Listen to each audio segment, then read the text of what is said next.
Assalamualaikum warahmatullahi wabarakatuh. Waalaikumsalam warahmatullahi wabarakatuh. Alhamdulillahi rabbil alamin. Wa bihi nasta'inu ala umuri dunya waddin. Asyhadu an la ilaha illallah wahdahu la syarika lah. Wa asyhadu anna Muhammadan 'abduhu wa rasuluh la nabiyya wa la rasula ba'dah. Allahumma salli wa sallim wa barik ala Muhammadin wa ala alihi wa ashabihi ajma'in. Amma ba'du. Bapak Ibu kaum muslimin, kaum muslimat jamaah subuh dan jamaah kajian, jamaah ta'lim ba'da subuh rahimakumullah. Alhamdulillah, rasa syukur kita ucapkan dan kita ungkapkan kehadirat Allah Subhanahu wa taala. Di subuh ini kita bersyukur dibangunkan kembali oleh Allah Subhanahu wa taala dalam keadaan sehat walafiat. Sehat ya Bapak Ibu ya. Dan yang kedua, kita bersyukur Allah memberikan nikmat ukhrawi kepada kita. Subuh ini kita bisa hadir melaksanakan sholat subuh berjamaah. Hari ini juga istimewa, ini ada Ustaz Rito ini hadir di sini. Mohon izin Ustaz. Ini sesuai jadwalnya antum ini kan hadir pada Sabtu ketiga ya ini. Ya, Mas Rian ya.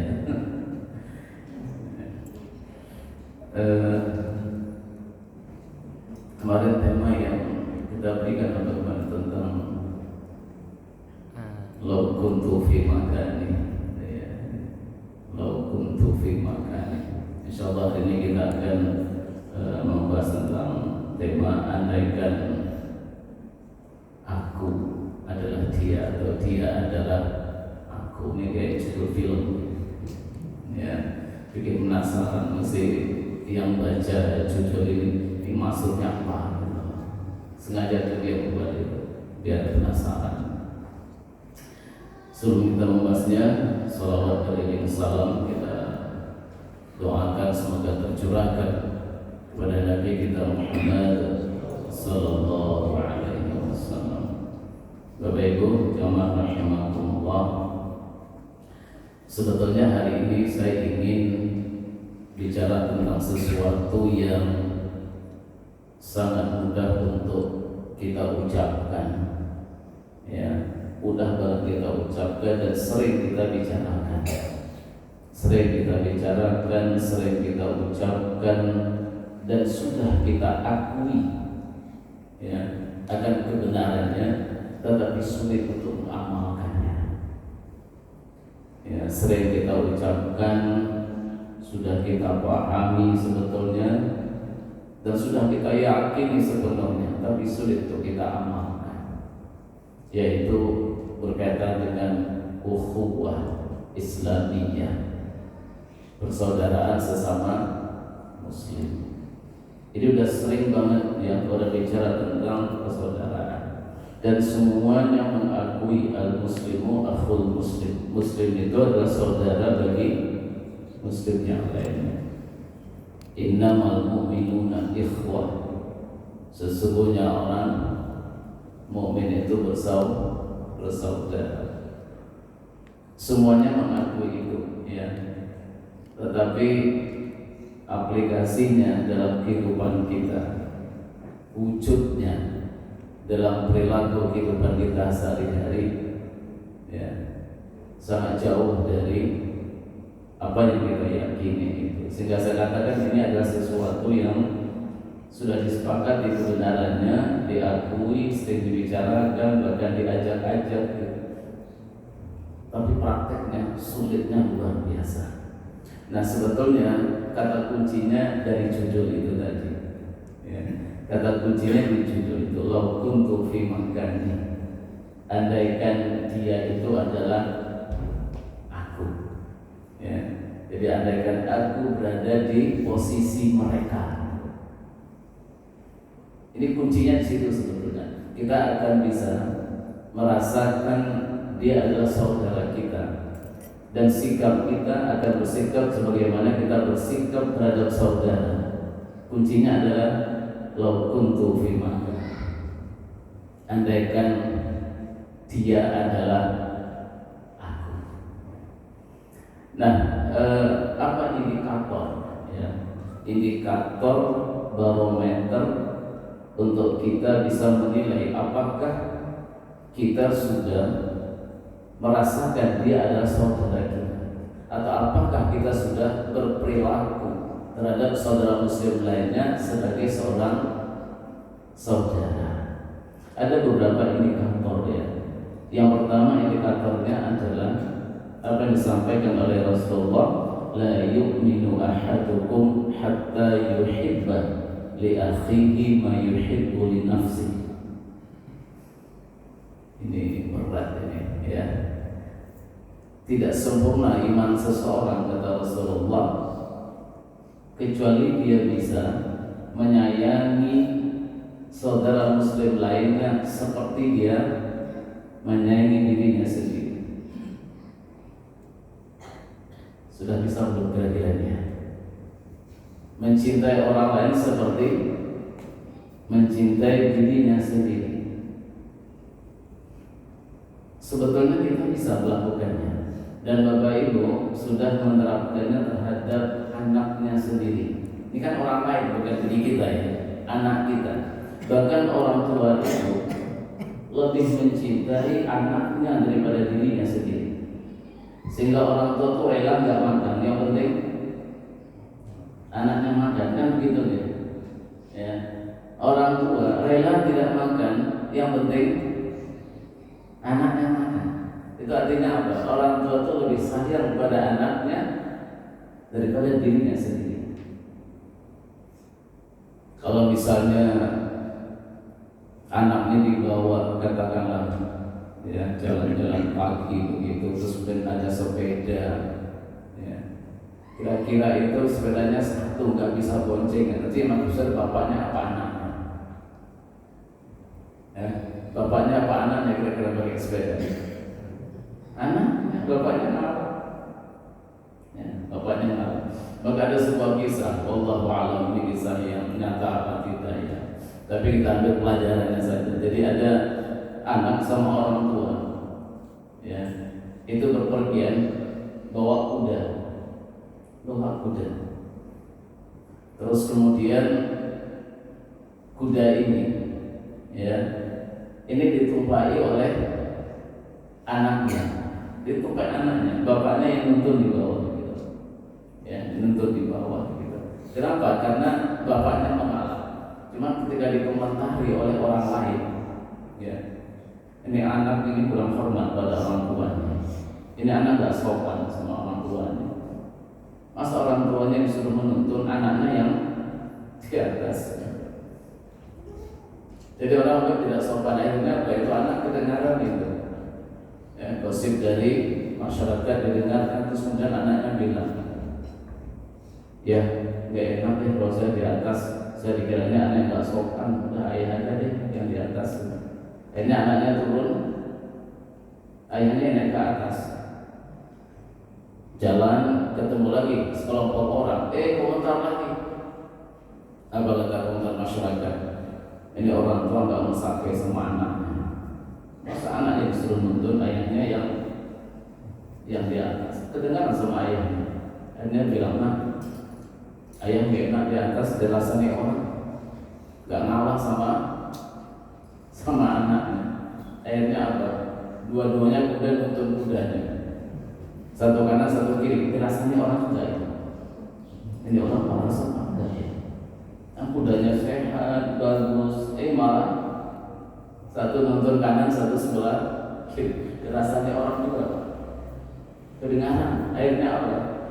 Dua-duanya buka kudanya, satu depan satu belakang. Ketemu lagi orang, dirasain nanti ini orang nggak punya unik hewannya. Masa kuda ditumpai orang? Ini hanya saya tahu ini apakah kisahnya tak hanya dibuat-buat, tapi ada pelajaran kita ambil di situ ya. Dalam konteks kita bicarakan tadi ya. Jadi di situ ada sesuatu yang dianggap tidak pantas, ya, tidak pantas ketika orang tua itu berada di atas, juga dianggap tidak pantas. Artinya apa? Orang tua itu memang sepantasnya mengalah kepada anak gitu.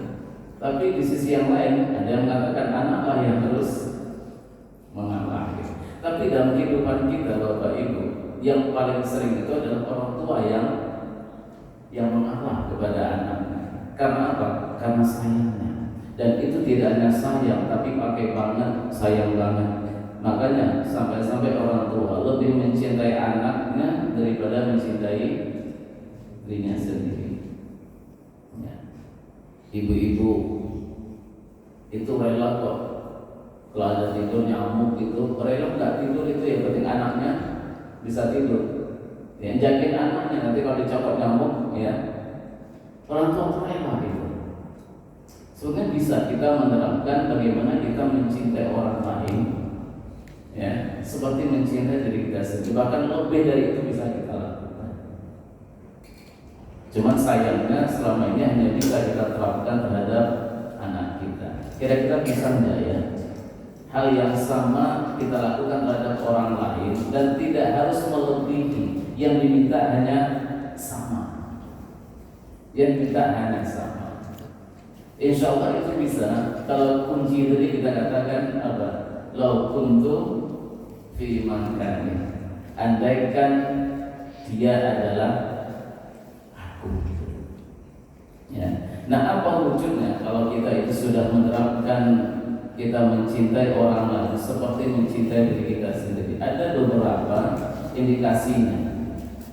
Yang pertama adalah indikasinya ketika kita mendapatkan sebuah kenikmatan, ya, ketika kita mendapatkan sebuah kenikmatan, kita menginginkan saudara kita yang lainnya, muslim yang lainnya juga mendapatkan kenikmatan yang sama. Ya, ketika kita mendapatkan kenikmatan, kita menginginkan muslim lainnya juga mendapatkan kenikmatan yang sama. Sehingga apa? Hidup kita berbagi. Jadi wujud kita mencintai orang lain, muslim lainnya seperti diri kita sendiri, ya. Hidup kita berbagi ketika kita mendapatkan sebuah kenikmatan. Ya, sebagaimana kita berbagi dengan anak kita tadi. Ya, Bapak Ibu kalau punya makanan di rumah, apa mudah bisa sendiri atau berbagi dengan anak? Biasanya kalau makan itu enak, yang ingat siapa? Anaknya, istrinya lupa kok. Tanya masih tidak kok nggak percaya. Kalau sudah dapat makanan enak, itu ingat anaknya, bukan istrinya malah itu. Bahkan ibu-ibu, ya, ibu-ibu kalau makan di luar, mungkin ada arisan atau ada pertemuan apa di situ, ada makan-makan itu, kalau bisa dibungkus sama ibu-ibu itu, ya. Kenapa dibungkus? Yang diingat apa? Anaknya, bukan suaminya yang diingat. Anaknya yang diingat. Wah, ini makanan enak, andaikan anakku bisa merasakan makan enak. Apa dibungkus? Itu artinya apa? Seseorang mencintai orang seperti mencintai dirinya sendiri. Ketika dia mendapatkan sebuah kenikmatan, dia menginginkan saudara lainnya juga mendapatkan kenikmatan itu. Maka orang yang hidup di dunia ini berbagi dengan muslim lainnya, berbagi kenikmatan, berbagi kebahagiaan, maka ini adalah salah satu indikasi yang menunjukkan dia sudah mencintai orang lain seperti mencintai dirinya sendiri. Ya, perkara berapa persennya itu nanti berbeda antara satu dengan yang lainnya. Saya yakin kita semua sudah mencintai muslim yang lainnya seperti mencintai diri kita, cuma persentasenya yang berbeda.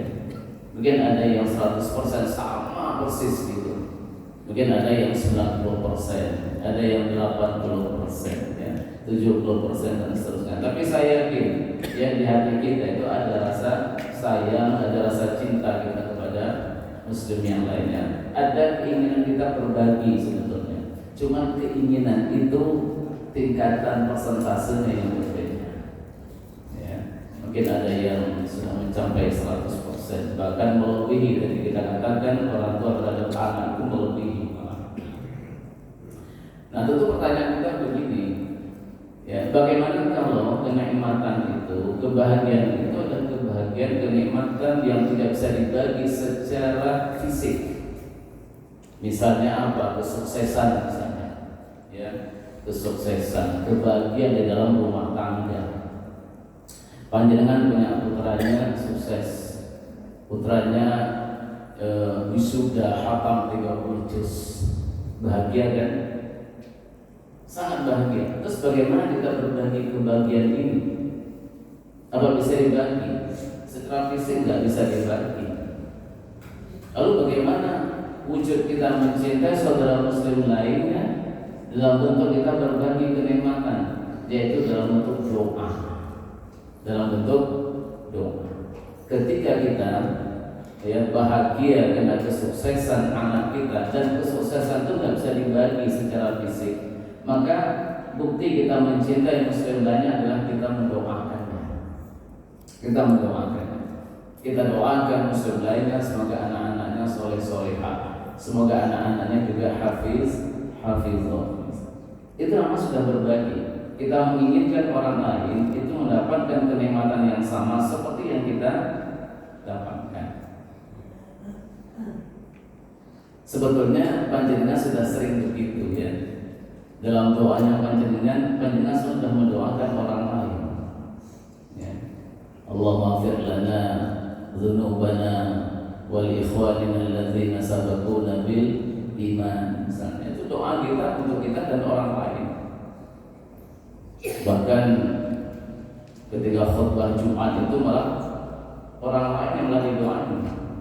Allahumma ighfir lil muslimin wal muslimat wal mu'minina wal mu'minat. Itu sudah berbagi sebetulnya, berbagi doa gitu.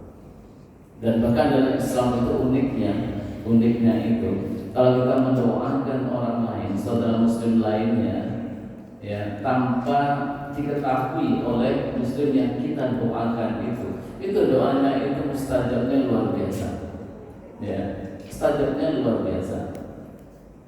Dan bahkan kata Rasulullah di saat itu malaikat, ya, diutus oleh Allah datang kepada kita yang mendoakan saudara kita itu untuk mengatakan amin terhadap doa itu.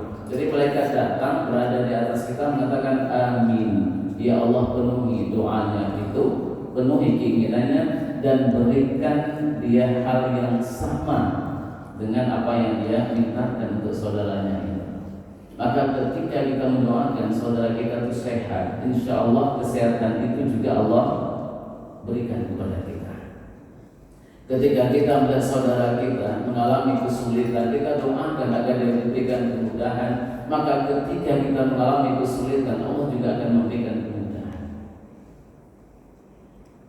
Pernahkah kita mentradisikan ini dalam kehidupan kita? Misalnya begini, ketika kita keluar dari rumah, ya, menuju ke tempat kerjaan, terus kemudian kita melihat ada orang, ya, orang yang sedang berjibaku bekerja mencari nafkah.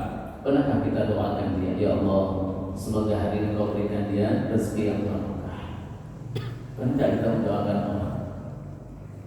Mungkin pertama di perempatan itu ada, ya, orang yang mohon maaf ya, mungkin ada tidak sempurnaan, mungkin nggak bisa berjalan di kursi roda, di situ ada cacat. Pernah nggak kita mendoakannya ketika kita melihat dia meminta-minta di perempatan itu? Jangan kan mendoakan gitu. Jangan didoakan. Apalagi kalau dia sehat kan, orangnya sehat, kuat gitu, panas-panas saja bisa nggak pakai baju, kuat dari pagi sampai sore di perempatan itu. Tapi meminta-minta, pernah nggak kita doakan? Misalnya ya Allah berikan dia pekerjaan sehingga dia tidak lagi hidup ini meminta misalnya. Jangan-jangan malah kita ngerasani dia, Pak. Ini orang tak bersyukur, sehat kuat. Malah mungkin yang ngerasani dia gitu. Alangkah lebih baiknya kalau kita itu mendoakannya. Ya, kita doakan. Siapa tahu doanya panjenengan makbul hanya dengan mendoakan itu. Dia ditawari sebuah pekerjaan. Allah berikan rezeki lewat pekerjaan yang halal. Ada orang yang menawarkan pekerjaan, ya, kemudian dia mendapatkan pekerjaan itu, dan dia akan meninggalkan pekerjaan meminta-minta. Ya. Dan insya Allah dia mendoakan itu, juga Allah berikan kemudahan. Ini bukti kalau kita mencintai orang lain, kita sering mendoakannya. Ibu, jenengan sering tidak mendoain suami? Bu, kadang-kadang dipertanyakan rasa cinta kepada suami. Seorang istri yang mencintai suami, ya, setiap dia berdoa dia akan mendoakan suaminya. Ini bukti dia masih mencintai. Tapi kalau sudah tidak lagi mendoakan suaminya, itu sebuah indikasi cintanya sudah berkurang. Suami-suami, bapak-bapak masih mendoakan istrinya. Oh masih, Bu. Suami-suami panjenengan mendoakan panjenengan semua. Ya setidak-tidaknya kita itu terapkan dari lingkungan yang terdekat dulu. Ya, kita mendoakan orang tua kita, mendoakan anak kita, mendoakan suami kita, mendoakan istri kita, mendoakan tetangga kita, ya, sampai kita mendoakan muslim yang lain. Itu namanya berbagi. Ya, ini bukti kalau kita mencintai seseorang, kita berbagi sebuah kenikmatan. Ketika kita mendapatkan kenikmatan, kita ingin muslim lainnya juga mendapatkan kenikmatan yang sama. Ini yang pertama indikasinya kita mencintai saudara muslim lainnya dengan mencintai seperti mencintai diri kita sendiri. Kemudian yang kedua, ya, indikasi yang kedua, sekarang dibalik arahnya dibalik. Yang pertama, kita yang dapat kenikmatan, kita ingin berbagi. Ya. Sekarang dibalik, saudara kita yang mendapatkan kenikmatan, ya, saudara muslim kita yang mendapatkan kenikmatan, maka kalau kita mencintai muslim itu pasti kita ikut merasakan kebahagiaan itu. Jadi kalau muslim lain yang mendapatkan kenikmatan, kebahagiaan, ya, kita ikut senang. Tetangga kita beli motor baru, kita ikut senang. Alhamdulillah, ikut senang.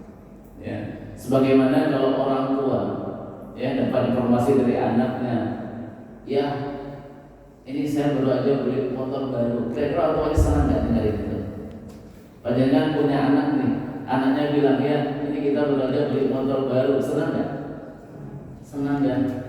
Ya, Bu, ini kita baru aja merenovasi rumah, masih senang orang tuanya. Alhamdulillah. Ayah, Ibu, ini kita baru aja beli rumah baru.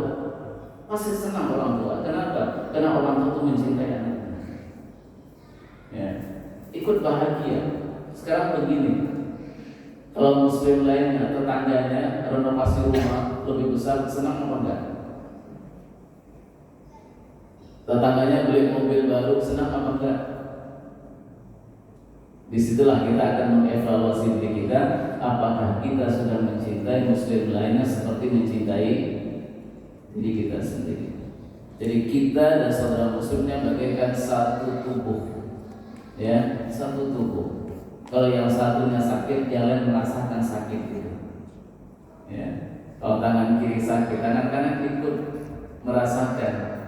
Ya, akhirnya kalau dilus-lus sama tangan kanannya kan diobatin sama tangan kanannya. Kenapa? Karena merasa dalam satu tubuh. Sehingga kalau muslim lainnya itu bahagia, dia ikut bahagia.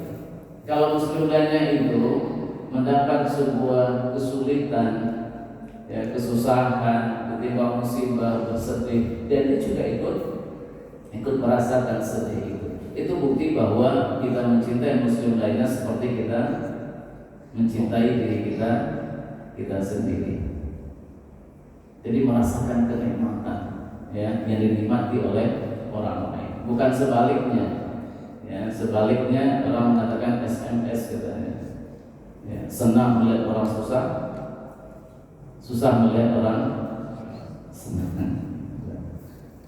Ini yang disebut dengan iri hati dan dengki. Tapi bagaimana kita senang melihat saudara kita yang mendapatkan kenikmatan? Mungkin dalam konteks ini Bapak Ibu, ya dalam konteks ini, wallahu a'lam ya. Dari ayat yang kita baca tadi, wa amma bi ni'mati rabbika fahaddits. Ya, wa amma bi ni'mati rabbika fahaddits. Jadi ketika kita mendapatkan nikmat dari Allah, kita ceritakan. Fahaddits, di samping fahaddits bisa bermakna kita nyatakan ya kenikmatan itu kepada Allah, juga bisa kita ya dalam makna kita ungkapkan kepada orang lain, kita ceritakan kita mendapatkan kenikmatan itu. Kenapa kita ceritakan? Ya, karena kita berharap dengan kita ceritakan kenikmatan kita dapatkan dari Allah itu, saudara muslim lainnya itu merasa senang dengan kenikmatan yang kita dapatkan. Rasa senangnya kemudian diikuti dengan sebuah ikhtiar. Dia akan bertanya, gimana Mas Rian untuk bisa mendapatkan itu, gimana? Misalnya gitu. Dia akan bertanya dan akan melakukan hal yang sama dan ingin mendapatkan kenikmatan yang sama. Dan harapan keinginan mendapatkan hal yang sama seperti diberikan pada saudaranya, diberikan Allah pada saudaranya, dan Allah Maha tahu itu. Allah Maha tahu, Allah melihat, Allah mendengar, Allah tahu lahir dan batin diri kita. Maka Allah sifat pengasih dan penyayang, dan ketika Dia melihat hambanya berharap nikmat yang sama seperti yang Allah berikan kepada saudaranya, Allah akan memberikan itu juga kepadanya. Itu kan sama Bapak Ibu. Saya ilustrasikan seperti kita punya putra ya. Putra kita itu punya teman, temannya baru aja dibeli sepeda sama orang tuanya. Terus anak kita bilang begini, wah kamu bahagia sekali hari ini dapat sepeda bagus, ayahmu baik banget. Ya, saya pengen banget dapat sepeda kayak gini. Kapan ya saya bisa mendapatkannya? Dia bilang sama temannya begitu, dan kita mendengar anak kita ya menginginkan hal yang sama seperti yang diinginkan oleh saudaranya, temannya itu. Wah, semoga saya juga mendapatkan dibeli sepeda sama ayah saya seperti kamu. Ya, nanti saya tak minta juga deh sama orang tua saya. Ini bagus banget sepeda itu. Dia coba sepeda itu. Anak kita nyoba sepeda itu dan kita melihat dia senang banget dengan sepeda itu. Kira-kira Bapak Ibu, kita satu orang tua yang punya duit, punya uang, bisa membeli sepeda yang sama, dan kita melihat anak kita ingin banget sepeda itu dan kita sayang banget sama anak, kira-kira dibeliin enggak ketika anak itu meminta? Dibeliin Bapak Ibu. Bahkan enggak minta pun kita beliin, enggak minta pun kita beliin. Ketika kita melihat, wah sakit ya. Ini dalam bahasanya dipanas-panasi gitu ya teman-temannya. Iya ini aku punya sepeda baru nih. Terus anak kita, kenapa? Udah bersepeda gitu. Kalau kita sayang pada anak, kita sakit. Sakit, anakku berharap banget dia. Kita belikan Bapak Ibu kalau kita sayang sama anak itu. Apalagi anak itu meminta langsung kepada kita. Ya, aku dibeliin dong sepeda itu kayak temanku. Bagus banget sepedanya gini-gini. Aku pengen banget gitu-gitu. Akan diberikan Bapak Ibu. Maka ketika ada orang menceritakan kenikmatan yang dia dapatkan dari Allah, dia ceritakan kepada kita, ketika kita senang, ikut senang melihat kenikmatan itu, dan kita berharap ya Allah semoga Kau berikan juga kenikmatan itu kepadaku. Insya Allah Allah berikan, insya Allah Allah berikan, karena Allah Maha Pengasih, Maha Penyayang, dan Allah Maha Adil. Allah nggak tega dalam bahasa manusia, Allah nggak tega melihat saudaranya merasa merasa iri dengan nikmat yang Allah berikan kepada saudara, iri dan tanda petik ya. Artinya berharap mendapatkan nikmat yang sama. Itu ada rahasianya ya. Kalau kita ikut bahagia dengan kenikmatan didapatkan oleh orang. Oleh karena itu kalau kita mendapat kenikmatan, kita ceritakan biar orang bahagia. yang bahagia dan berharap dia akan mendapatkan itu. Cuma ada dua syarat Bapak Ibu, kalau kita ingin menceritakan kenikmatan yang kita dapatkan dari Allah, mau kita ceritakan kepada orang, ada dua syaratnya. Ini berlaku dua syarat ini. Syarat yang pertama, pastikan pada diri kita tidak ada rasa ujub, nggak ada rasa takabur, nggak ada rasa kesombongan di situ, nggak ada pamer. Ya, pada diri kita itu ikhlas, kita bukan ingin memamerkan kepada orang biar dapat jempol. Ya, kita menceritakan kenikmatan, misalnya panjenengan bisa umroh misalnya, cerita kepada orang, Bu, Pak, ini mohon izin, mohon doanya, ini kami akan berangkat umroh satu keluarga, misalnya gitu. Menceritakan itu untuk apa? Atau kembali dari umroh misalnya, alhamdulillah tadi saya sama keluarga baru kembali dari umroh. Kita menceritakan itu untuk apa namanya? Kalau kita menceritakan nikmat itu pada orang lain, biar orang itu kemudian berharap mendapatkan nikmat yang sama, dan dia berdoa kepada Allah lebih khusyuk, ya, pengen mendapatkan nikmat yang sama, monggo silahkan diceritakan. Tapi kalau di hati kita ada keinginan agar dipuji oleh orang, oh hebat kamu bisa umroh, ada ujub, ada takabur di situ, tinggalkan itu semua. Ini syarat yang pertama, pastikan diri kita menceritakan itu bukan dalam rangka ujub dan takabur. Yang kedua Bapak Ibu, pastikan orang yang tempat kita bercerita itu adalah orang yang tidak sedang membenci kita. Jangan ceritakan kenikmatan yang kita dapatkan kepada orang yang membenci kita, hindari itu. Ya, sebagaimana kita menasihati orang yang membenci kita, hindari menasihati orang yang membenci kita, dan hindari memperlihatkan kenikmatan kepada orang yang sedang membenci kita. Itu kebenciannya akan bertambah. Kebenciannya akan bertambah, dan itu akan terwujud kebencian itu dengan menghibah, menfitnah dan lain-lain. Ini hati-hati. Dia tidak akan mengatakan, wah hebat, waktu saya juga pengen dong kayak gitu. Enggak akan begitu jawabannya. Ketika kita menceritakan sesuatu kepada orang yang kita benci, kita ceritakan kenikmatan, orang dia akan mengatakan apa? Allah mana wae bangga. Allah gitu aja kok diceritain. Nanti akan begitu. Dan dia akan menceritakan kepada orang lain. Ya, Mbak sampai ngerti nggak itu si Fulan itu, ya. Baru aja satu kali umroh, wah sembiayai gak umum, cerita kemana-mana, mulai nambah lagi, pada uangnya nggak jelas itu, mulai fitnah. Ya. Kenapa? Karena nggak senang, terus macam-macam sudah. Maka hindari kita menyampaikan sebuah kenikmatan kepada orang yang tidak menyenangi kita. Mungkin menceritakan prestasi anak kita, oh anak saya dapat juara 1, jangan diceritakan. Tapi ceritakanlah pada orang yang menyayangi kita. Insya Allah dia ikut bahagia dan dia minta kepada Allah agar mendapatkan nikmat yang sama. Insya Allah Allah berikan. Nah ini yang kedua. Ya, yang kedua bukti kalau kita mencintai saudara kita seperti mencintai diri kita sendiri. Kemudian yang ketiga, ya, yang ketiga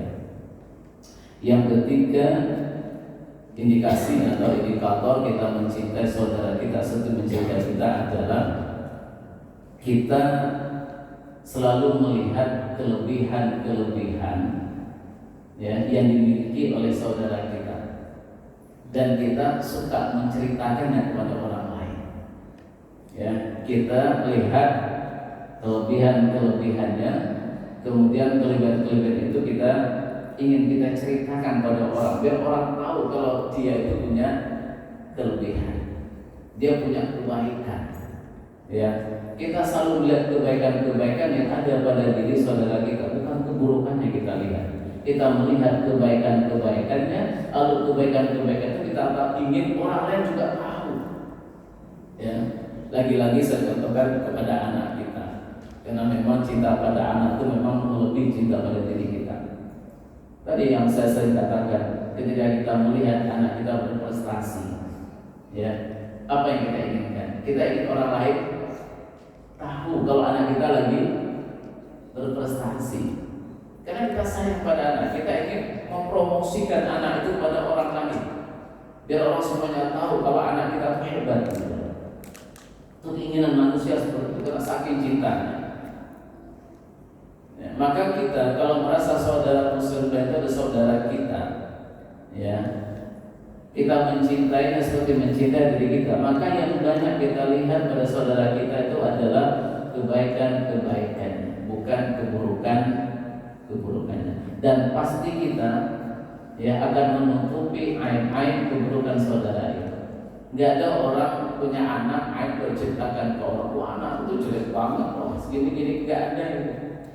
Dia akan menutupi. Justru kalau ada orang yang membongkar kejelekan anaknya, dia akan marah sama orang. Maka kalau kita merasa saudara muslim lain saudara kita, maka buktinya adalah kita menutupi aibnya dan tidak mengumbar aibnya kepada masyarakat umum. Wa man satara musliman, siapa yang menutup aib muslim lainnya, satarallahu di dunia wal akhirah, Allah akan tutup aibnya di dunia dan akhirat. Maka kalau ada muslim untuk membuka aib muslim lainnya, ini suatu bukti bahwa rasa sayang, rasa bersaudara sudah tidak ada antara satu muslim dengan muslim lain. Maka kalau kita mengakui dia adalah saudara kita, saudara muslim, maka tutupi aibnya dan ceritakan kebaikannya, bukan keburukannya yang diceritakan. Ini tidak hanya berlaku pada antar individu Bapak Ibu, ini juga berlaku misalnya antar organisasi, ormas, organisasi masyarakat Islam misalnya. Itu juga begitu. Kalau kita merasa muslim lain itu adalah saudara kita, kita tidak akan mungkin untuk memperlihatkan kekurangan-kekurangan, kesalahan-kesalahan, apalagi menyampaikan kepada yang kita akan tutupi itu. Kita akan tutupi, tidak akan mungkin kita membongkar kejelekan-kejelekannya. Maka ghibah, ghibah, fitnah, seperti ayat yang kita baca tadi, itu adalah yang terjadi bagi orang-orang yang sudah tidak lagi memiliki rasa sayang, rasa bersaudara dengan muslim lainnya. Dari surah Al-Hujurat tadi kita baca, ya ayyuhallazina amanu, hai para orang yang beriman, la yaskhar qaumun min qaum. Janganlah sekelompok laki-laki menghina, mengolok-olok sekelompok laki-laki yang lain. Karena bisa saja yang dihina, dicaci maki justru lebih bagus, lebih baik daripada yang menghina dan mencaci maki. Dan ayat itu sebelumnya mengatakan innamal mu'minuna ikhwah. Sesungguhnya orang mukmin itu bersaudara. Fa aslihu baina akhawaykum, maka damaikan kalau seandainya dua saudara kamu itu lagi bertikai. Dan selanjutnya apa? Ya lazina, hai orang-orang yang beriman, yang merasa beriman orang yang beriman yang menganggap muslim lainnya adalah sebagai saudaranya. La yaskhar qaumun min qaum. Jangan sekelompok laki-laki menghina kelompok laki-laki yang lain. Kalau tambah lagi wala nisa'um min nisa, jangan seorang wanita menghina wanita yang lain. Ini unik, ini ayat ini unik. Laki-laki itu sekelompok kaum, tapi wanita satu. Itu artinya apa? Laki-laki itu baru berpotensi untuk saling menghina, mencaci maki kalau sudah menjadi sebuah komunitas. Jarang-jarang loh Bapak Ibu, seorang laki-laki menghina laki-laki yang lain, itu jarang-jarang loh. Laki-laki saling menghina, itu jarang. Laki-laki itu baru menghina kalau sudah menjadi sebuah komunitas. Makanya laki-laki itu banyak berantemnya tawuran. Duel satu-satu itu jarang, yang ada adalah tawuran. Beda dengan wanita. Mohon maaf Ibu wanita itu satu orang saja sudah berpotensi. Satu orang sudah berpotensi untuk saling menghina. Ibu-ibu yang saling menghina kelompok apa satu-satu? Satu-satu sudah berpotensi, tapi lagi-lagi kalau satu tidak berpotensi, tapi sudah di sebuah komunitas itu berbahaya. Maka ada namanya pertarungan antar geng A sama geng B, kan gitu kan? Sudah berkelompok itu sudah mulai, tapi satu-satu itu jarang sekali. Nah kalau begitu kelompok malah jarang, yang seringnya satu-satu. Ada nggak tawuran mama? Ada nggak? Pernah dengar tawuran mama? Nggak ada. Tapi kalau antar tetangga sering. Ini kalau kita merasa muslim lainnya ada saudara, ini nggak akan terjadi. Ya, apalagi mencerca, ya, apalagi ana tazubil alqab, memanggil dengan panggilan yang buruk, panggil tidak disenangi. Kemarin sempat viral ya, memanggil seseorang dengan bahasa itu yang viral, penjual es teh itu kan memanggil dengan panggilan yang tidak baik, dengan panggilan yang buruk. Dan itu sebetulnya ya disitulah kita bisa menilai di mana letak sebuah persaudaraan, terlepas dari itu niatnya baik atau buruk, bercanda atau tidak ya. Artinya itu sesuatu yang tidak etis, sesuatu yang tidak baik untuk diungkapkan di hadapan umum. Ya. Nah, cuma kadang-kadang netizen itu juga kebablasan. Ya, dalam Islam itu sebetulnya ketika seseorang itu melakukan kesalahan, sudah diingatkan amar ma'ruf nahi munkar, terus yang melakukan kesalahan menyadari kesalahannya dan dia sudah bertobat dan mengakui kesalahan dan minta maaf, bahkan sampai wa'at bihi sayyi'atal hasanata, sudah mengikuti hal yang buruk dengan hal yang baik, sehingga orang yang dihina dicaci maki tadi tampuha, kebenciannya hilang, terjadi hubungan yang baik. Itu sebetulnya sudah selesai. Sudah itu. Si A menghina si B, lalu kemudian si A sudah minta maaf pada si B dan si B sudah memaafkannya. Bahkan si A kemudian memberikan kompensasi, memberikan kebaikan kepada si B untuk menghilangkan kesan buruknya. Ya, wa'at bi sayyi'atil hasanah tamhuha, ikutilah yang buruk dengan yang baik, maka yang baik akan menutup yang buruk itu sudah dilakukan, itu sudah selesai. Tetapi unsur kebencian, hilangnya rasa persaudaraan sesama muslim, unsur kebencian pada seseorang itulah yang kemudian membuat persoalan ini tidak selesai. Akhirnya apa? Ini orang yang melakukan kesalahan tadi dicari lagi kesalahan-kesalahan yang lainnya. Sebetulnya sudah selesai satu persoalan, tapi dicari lagi kesalahan yang lainnya. Karena apa? Ada rasa kebencian. Dari kebencian itu muncul dugaan jelek, itu namanya suuzon. Ini jangan-jangan si A bukan hanya begini, ini jeleknya. Jangan hilang juga begitu. Mulai suuzon, berburuk sangka.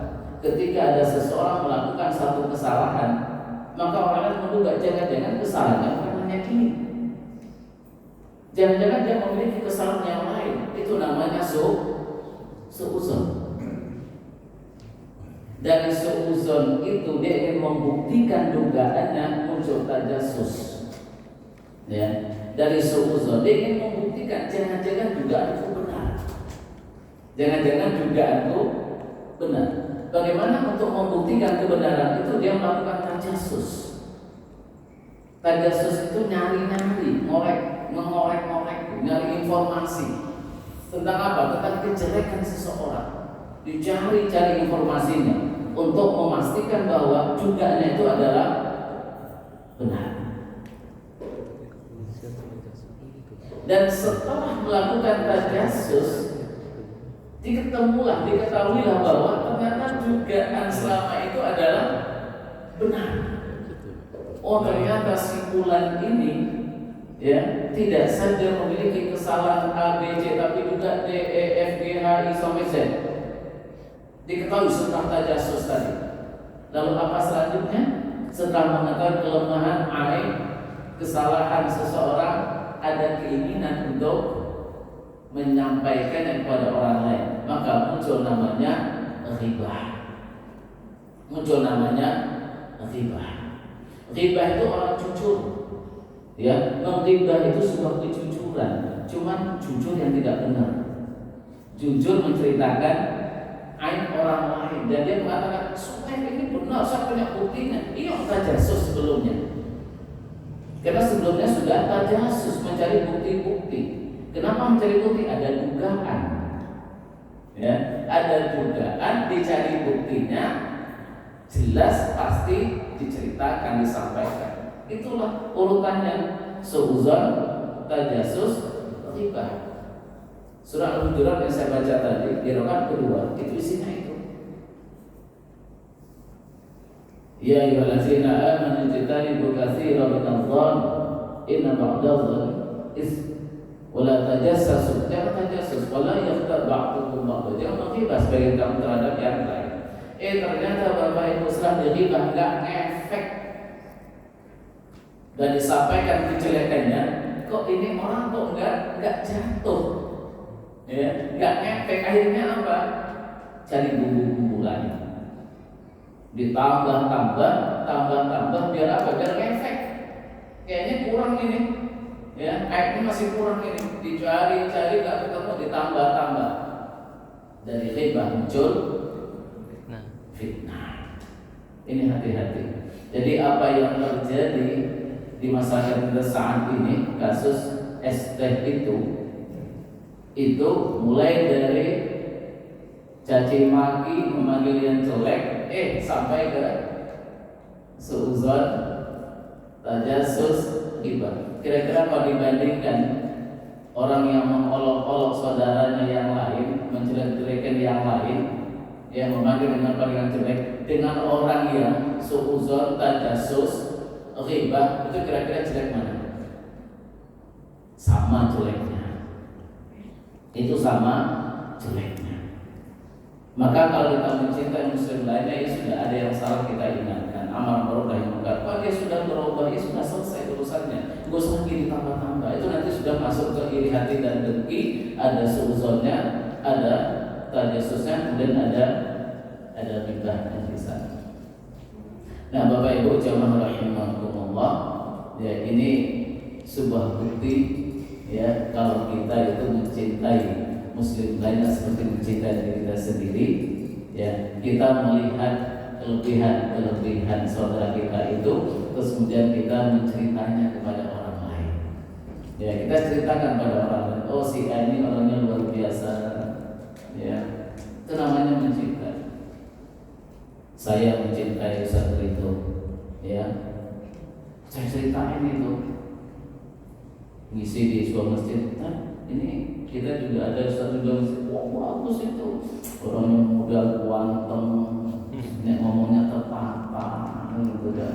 Itu orang tuanya beliau itu dosen saya dulu di Jogja, almarhum. Ya, saya ambil itu dosen saya dulu. Beliau tuh kalau ngomong tuh merem. Bapak kalau ngomong itu saat merem. Dia mengajarkan tentang apa? Hamkam rata, ipolisus bud hamkam rata, pasti nggak paham. Ya. Karena putranya beli apa? Orang tuanya Ustaz Ridho itu penasehatnya TNI itu, kemana-mana sampai di Irian Jaya gitu. Luar biasa. Itu dosen saya dulu. Mengajar mata kuliah namanya kewiraan, Ustaz. Kewiraan, bukan kewirausahaan ya. Kewiraan. Sekarang udah nggak ada mata kuliah itu. Ya? Ada ya? Ipolisus bud hamkam rata itu kan? Iya, kewiraan. Saya masih ingat tuh ilmu diajarkan saya itu. Itu almarhum mengajarkan saya. Ya. Itu kalau orang bicara sama Ustaz itu, saya hebat itu, ya luar biasa. Kenapa? Karena saya mencintai beliau. Ya. Cuman beliau itu nggak mencintai saya, nggak mau lagi ngajar ke kampus saya. Terus saya minta beliau, ayo Ustaz bantulah kita ngajar. Sekarang nggak mau lagi, tapi nggak cinta lagi sama saya. Ya Ustaz ya. Ya Bapak jamaah rahimahullah, banyak hal hal yang sebenarnya ingin kita sampaikan kaitannya dengan persaudaraan ini. Kita baru menyampaikan satu loh Bapak Ibu, ya, mencintai orang lain seperti kita mencintai diri kita sendiri. Baru satu kita sampaikan. Ya, sebenarnya banyak lagi tapi waktu kita tidak memungkinkan. Ya mungkin nanti bisa kita lanjutkan di pertemuan yang akan datang. Sekian ya. Semoga ini manfaat bagi kita semua. Ya Allah berikan kita kemudahan untuk mengamalkannya. Siap tidak mengamalkannya? Kuncinya apa? Kuncinya apa tadi? Lau kuntu fi makani, artinya apa? Sebenarnya kamu adalah saya. Andaikan Kamu adalah dia saya. adalah aku. Dia adalah aku. Andaikan dia adalah aku. Jadi Bapak Ibu penerapannya begini, nambah lagi, ya. Jadi ketika ada orang yang pinjam ke kita, minta bantuan, coba kita bayangkan, andaikan dia meminta itu adalah aku, ya. Andaikan meminta itu adalah aku.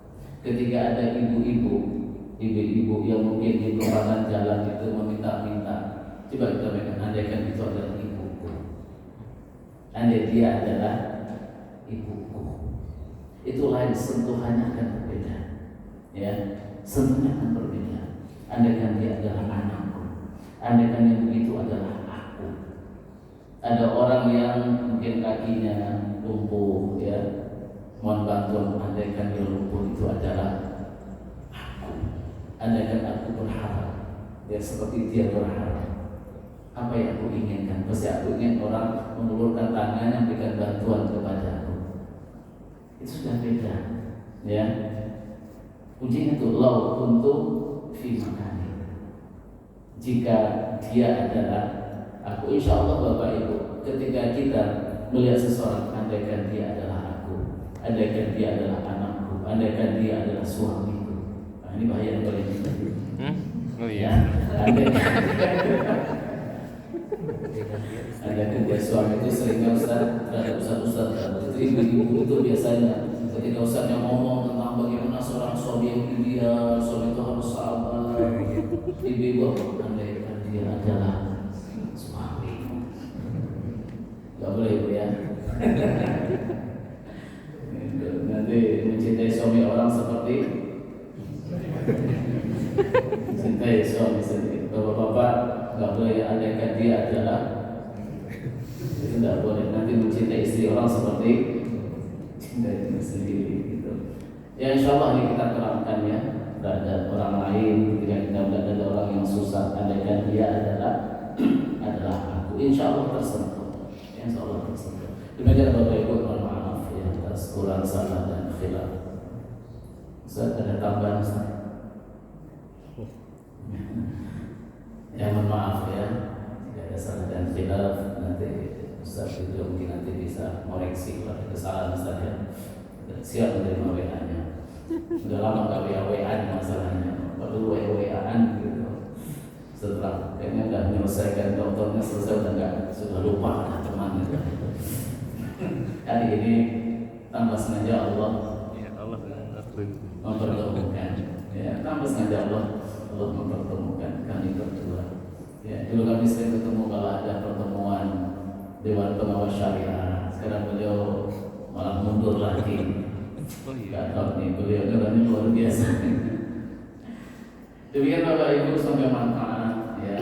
Assalamualaikum warahmatullahi wabarakatuh. Waalaikumsalam warahmatullahi wabarakatuh. Kita tutup dengan hamdan dan doa kafaratul majlis. Alhamdulillahirabbil alamin. Subhanallahumma wa bihamdika asyhadu an la ilaha illa anta astaghfiruka wa atubu ilaik. Assalamualaikum